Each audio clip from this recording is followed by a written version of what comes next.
Beralih ke informasi yang lain, pemirsa, proses pengungkapan kasus persetubuhan terhadap anak di bawah umur yang terjadi di 5 tempat berbeda akhirnya mendapat titik terang.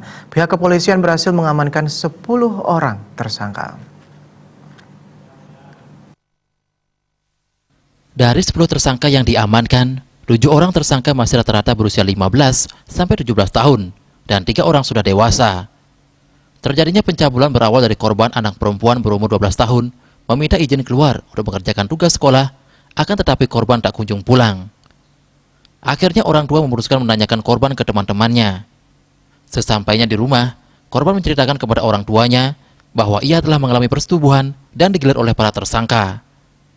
Mendapati laporan anaknya tersebut, orang tua korban langsung melaporkan kejadian ini ke Polres Buleleng. Setelah mendapat laporan tersebut, unit PPA melakukan penyelidikan sampai akhirnya mendapatkan beberapa terduga pelaku setelah barang bukti, hasil visum, dan keterangan saksi-saksi yang cukup kuat. Modus akan membantu mengantarkan korban pulang ke rumah.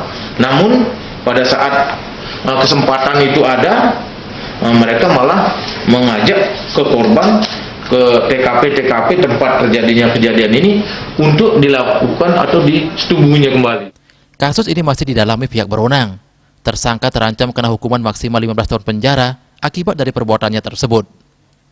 Komang Yuda, Bali TV.